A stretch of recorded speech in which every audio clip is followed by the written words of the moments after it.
சரி, அவள் தவசி இருக்கக்கூடிய வேளையில காற்றடித்து மணல் பரப்பி ஒரு கரையா புற்றாக வளர்ந்திடுமா. சரி, ஏற்றமுள்ள செடி குருத்தில் அங்கு எறும்புகள் போய் குடியிருக்க. சரி, அவள் பல்லெல்லாம் மாசிபத்த ரோமமெல்லாம் சடைகள் கொண்டையிலே முளைத்த மரம் கூடு கட்டி முட்டை போட அவள் கால் மாட்டில் பழுத்த மரம். சரி ஐயா, தலைமாட்டில் பூச்சொரிய அவள் தால் மாட்டில் முளைத்த மரம். தலைமாட்டில் முளைத்த மரமானது கால் மாட்டில் பூச்சொரிய 12 வருடமாக பாரதம் சுமந்து. சரி, அவள் தவசிருக்கூடிய தவசியானவள் இப்படி தவசி இருக்க அம்மையான பார்வதியை பார்க்கிறாள். அவள் என்ன நினைக்கிறாள் என்று பார்த்தாள். 12 வருடமாக இந்த தவசி இருக்கிறாளே மாயனும். ஆமாம், இதுக்கு பகவான் செவி சாய்க்காமல் இருக்கிறார்கள். சரி, என்ன செய்வது என்று தெரியாமல் பார்வதியானவள் சிவபெருமான் இடத்தில் சொல்கிறார். சரி, அவர் என்ன சொல்கிறார்? என்னையா இரக்கமில்லையோ சிவமே, ஓ சிவமே, ஓ சிவமே, ஓ சிவமே, ஓ சிவமே, என்னை போல பின்னல்லவோ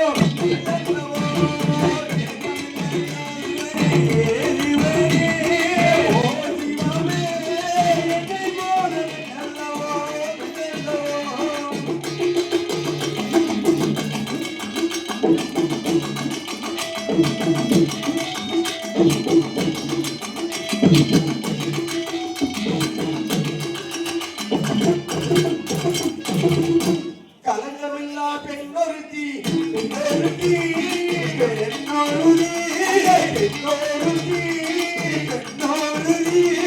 தற்புடைய நல்லவோ நல்லவோ கலங்கமில்லா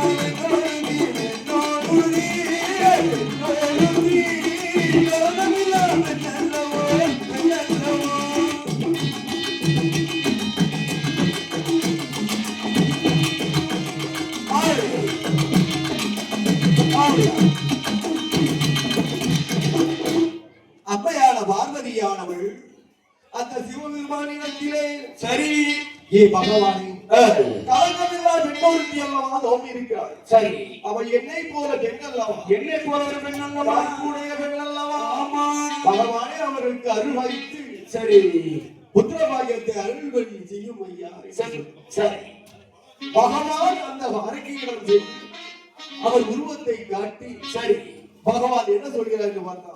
என்னையா மாயின் அறிக்கையிடம் என்ன சொல்கிறார்? அம்மா சித்திரகணி, என்னால் உனக்கு புத்திரபாகியம் அருள முடியாது. சரி, ஆகையால் தவசு முனிவரால் மட்டும்தான் தங்களுக்கு பிள்ளை அருள முடியும். சரி, ஆகையால் நீ தவசு முனிவரிடம் சென்று பிள்ளை பாக்கியத்தை வருவாயாக சரி என்று சொல்லி மறைந்தார் பகவான். சரி, தவசு முனிவர் வருவதை எதிர்பார்த்துக் கொண்டிருந்த மாயைக்கின்னும் அறிக்கையானவள். ஆமாம், அந்த பாதையான தவசு முனிவர் அங்கிருந்து வந்து கொண்டிருக்கிறார். சரி, சுவாமி சிவபெருமானை நோக்கி 12 வருடமாக தவம் இருக்கிறேன், அதுவும் பாரத்தவம் இருக்கிறேன். சரி, தங்களால் தான் பிள்ளை வாய்க்க வர முடியும் என்று பகவான் சொல்லிவிட்டு மறைந்து விட்டார். சரி, அதற்கு அந்த தவசி முனிவரானவர் எப்படி சொல்கிறார் என்று பார்த்தார். எப்படி சூரியனோ அடைய போகக்கூடிய சந்திரன் அங்கோ இங்கோ இருக்கக்கூடிய இந்த மாலை வேளையில் உன்னுடன் நான் சேர்ந்தால் ஆமா பிறக்கின்ற குழந்தை அரசர் மூலமாக பிறந்துவிடும். சரி, ஆகையால் இப்போது வேண்டாம், இன்னொரு நாள் பார்ப்போம் என்று சொல்ல அரங்கியானவள் விடுவாளா? அவள் கேட்பாளா? அவளுக்கு நாட்டம் என்பது என்ன, மனம் என்பது என்பதே தெரியாது. அவள் அரக்கி அல்ல. ஆமா, அவளுக்கு அரக்க குணம் தானே இருக்கும். ஆமா, அப்படியே அந்த தவசமுனிவரின் காலை கிடுக்குடியாக பிடித்துக் கொண்டார். சரி, மாயை அரக்கி என்னும் அரங்கியானவள் இருவேறும் ஒன்று சேர்ந்தார். சரி, இருவேறும் ஒன்று சேர்ந்து அவர்களுக்கு ஒரு குழந்தையும் பிறந்தது. அந்த பிறந்த குழந்தைக்கு ஆமாம் அழகாக ஒரு பேர் வைக்க வேண்டும். அந்த சித்திரக்கடியானவள் அந்த மாயனும் அரங்கியானவள் என்ன செய்யறாங்க? தவசி முனிவரிடம் பார்த்து அந்த குழந்தை அழகாக ஆண் குழந்தை, சரி, பிறந்ததோ ஆண் குழந்தை. ஆமா, அந்த குழந்தைக்கு சரி அழகாக ஒரு பேரை வைக்க வேண்டும் என்று. சரி, குழந்தை பிறந்த உடனே குழந்தை எப்படி இருக்கிறது? எப்படியா? நாளும் ஒரு நல்ல நேனியுமா, பொழுதும் ஒரு மணி மண்டபமா, நாளும் ஒரு நல்ல நேனியுமா, பொழுதும் ஒரு மணி மண்டபமா,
குழந்தைக்கு ஒரு வயதாகி 20 வயதாகி, சரி, 3 நல்ல வயதினிலே முடியிறக்கி காது குத்தி, 4 வயதினிலே குழந்தை நடந்தோடி விளையாடி 5 வயதிலே பள்ளிகளை பெற்று, சரி, 6-7 வயதிலே யானை ஏற்றம் குதிரை ஏற்றம் போட்ட பலமரமாட்ட சரிதைகளை பயிர்ந்து, சரி, 13 வயதினிலே அந்த வல்லரக்கனுக்கு பெயர் சுட்டிருக்கிறார்.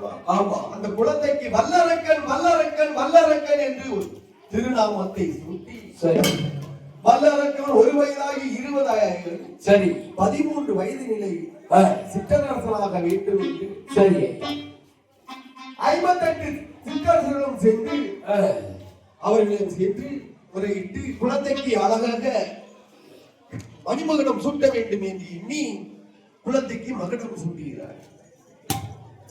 மணிமகுடம் சூட்டி அந்த வல்லரக்கனானவன் எப்படி ஆட்சி செய்தார்? எப்படி? அவன் உள்ள நாட்டு மக்களுக்கு அல்லலும் பிள்ளலுமாக, சரி, அநியாய வரிகளை போட்டு தீட்டி, சரி, கொடுமைப்படுத்தி மக்களை சித்திரப்படுத்தி வருகிறான். சரி, அவன் எப்படி ஆட்சி செய்தான்? மறிமலை சூடும் உலகமெல்லாம்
நடமாடுகின்ற அப்படி உலகத்தை ஆண்டு கொண்டிருக்கிறான்.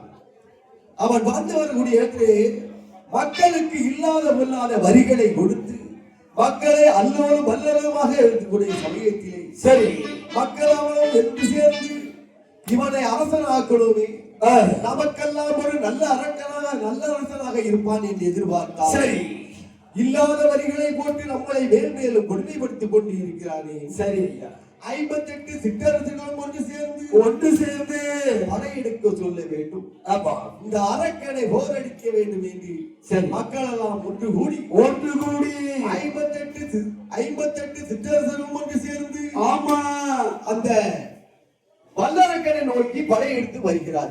எப்படி ஐயா அவன் வல்லரக்கனானவன் படையெடுத்து வரக்கூடிய சமயத்திலே சரி